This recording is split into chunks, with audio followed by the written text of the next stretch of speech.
અરવલ્લી જિલ્લાના બાયડ તાલુકા પંચાયત ખાતે પોષણ ઉત્સવ કાર્યક્રમની ઉજવણીના ભાગરૂપે પૌષ્ટિક વાનગી હરીફાઈ યોજાઈ। બાયડ તાલુકા પંચાયત ખાતે આઈસીડીએસ વિભાગ દ્વારા પોષણ ઉત્સવ કાર્યક્રમ જિલ્લા પ્રોગ્રામ અધિકારી શિલ્પાબેન ડામોરની ઉપસ્થિતિમાં પૌષ્ટિક વાનગી હરીફાઈ યોજાઈ હતી। આ કાર્યક્રમમાં આંગણવાડીમાં મળતા THRના પેકેટ, બાલભોગ, માતૃશક્તિ, પૂર્ણ શક્તિના પેકેટમાંથી બનતી વાનગીઓ, મિલેટ્સમાંથી બનતી વાનગીઓ અને સરગવામાંથી બનતી વિવિધ વાનગીઓ લાભાર્થી માતા ને કિશોરીઓ દ્વારા બનાવડાવી અને પૌષ્ટિક વાનગી હરીફાઈનું આયોજન કરવામાં આવ્યું હતું, જેમાં વિજેતા બહેનોને ઇનામ, સન્માનપત્ર આપી સન્માન કરવામાં આવ્યું હતું। આ કાર્યક્રમમાં THR પેકેટમાંથી મળતા પોષક તત્વો, મિલેટ્સ ખાવાના ફાયદા, સરગવો, રોજબરોજ વપરાશ લેવાથી થતા ફાયદા વિશે સ્વચ્છતા જાળવવા લોકોને સમજાવવામાં આવ્યું હતું। આ કાર્યક્રમમાં program officer Shilpaben Damor, TDO Hanikumar Sisodiya, CDPO Mitaben Patel, taluka panchayat પ્રમુખ પારુલબેન, બાયડ પાલિકા પ્રમુખ ભાવનાબેન જોશી, આઈસીડીએસ સ્ટાફ સહિત કાર્યકર, તેડાગર બહેનો તેમજ ગામે ગામથી આવેલા મહિલા, કિશોરીઓ, નાગરિકો મોટી સંખ્યામાં ઉપસ્થિત રહ્યા। Bureau report Sanjay Sharma, Aravalli. ઘટક કક્ષાએ પોષણ ઉત્સવ 2024નો કાર્યક્રમ યોજવામાં આવ્યો। તેમાં જિલ્લા પ્રોગ્રામ ઓફિસર સાહેબ શ્રી, નગરપાલિકાના પ્રમુખ મેડમ શ્રી અને તાલુકા પ્રમુખના મેડમ શ્રી અને આસિસ્ટન્ટ પ્રોગ્રામ મેડમ શ્રી અને અમારા સીડીપીઓ મેડમ, તમામ આઈસીડીએસ સ્ટાફ અને લાભાર્થીઓ, વાલીઓ અને કિશોરીઓએ આ પ્રોગ્રામને ખરેખર સફળ બનાવ્યો છે। પેકેટ્સ અને મિલેટ્સમાંથી બનતી વાનગીઓ અને ઉપયોગ કરીને ખરેખર આપણે જે આહારમાં લઈએ છીએ તેના થકી જે આપણને પોષક તત્વો અને પૂરક પોષણ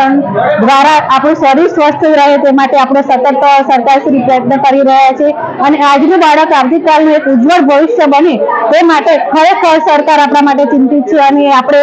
એને અનુસરીને આપણે જો ચાલશું તો ખરેખર આપણું ભવિષ્ય ઉજ્જવળ બનશે અને આ મિલેટ્સ અને પેકેટનો આપણા આહારમાં ઉપયોગ કરીએ અને તેને સફળ બનાવવાનો પ્રયત્ન કરીએ। જય હિન્દ, જય ભારત।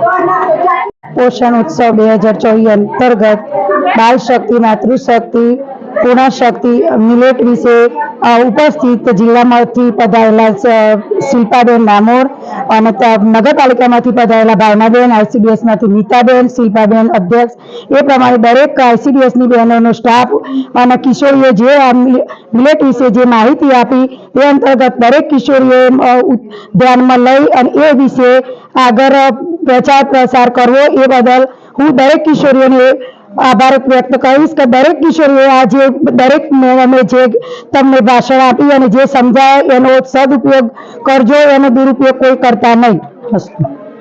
આજ રોજ અહીંયા બાયડ તાલુકામાં પોષણ ઉત્સવની 2024ની અહીંયા તૈયારી કરવામાં આવી, જેમાં બાલ શક્તિ અને મિલેટ્સ તેમજ સરગવામાંથી બનતી 75 આઇટમોનું વિવિધ નિરીક્ષણ કરવામાં આવ્યું છે, જેમાં સગર્ભા માતા, ધાત્રી માતા તેમજ કિશોરીઓ તેમજ અન્ય તમામ લાભાર્થીઓને અહીંયા મોટા પ્રમાણમાં ઉપસ્થિત રાખીને તેઓને તેમાંથી કઈ કઈ વસ્તુઓ બનાવી શકાય અને તેઓ કઈ રીતે વપરાશમાં તેને લઈ શકે અને સ્વાસ્થ્ય સારું બનાવે તે રીતે તમામને ચર્ચા કરવામાં આવી છે। અમારા જિલ્લામાંથી પધારેલા પ્રોગ્રામ આસિસ્ટન્ટ મેડમ શ્રી તેમજ તમામ અન્ય સ્ટાફે ખૂબ સરસ માહિતી આપી છે અને પ્રોગ્રામને સફળ બનાવે છે।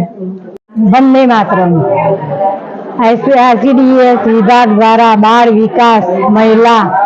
ગુજરાત સરકાર દ્વારા આજે બાયડ ઘટક 1 અને 2 તાલુકા પંચાયતમાં આજરોજ જિલ્લામાંથી પધારેલા બેન શ્રી શિલ્પાબેન ડામોર, તાલુકા પંચાયતના પ્રમુખ બેન શ્રી પારુલબેન, નગરપાલિકાના બેન શ્રી ભાવનાબેન અને આઈસીડીએસમાં બેન સીડીપીઓ બેન શ્રી મિતાબેન અને આઈસીડીએસ દરેક સ્ટાફ અને આવેલ દરેક સગર્ભા બહેનો અને 10 થી 18 વર્ષની દરેક દીકરીઓ અને કુપોષણ અને પોષિત કરતી દરેક મહિલાઓ, જે સગર્ભા મહિલાઓને દરેકને તાલુકા પંચાયતમાં આજે દરેક દીકરીઓને આજે પોષિત કરવા માટે અને જે વાનગીઓ બનાવે છે કુપોષણમાંથી પોષણ મળે એ માટે વાનગીઓમાં મિલેટ દ્વારા જે બહેનોને આપવામાં આવે છે, જે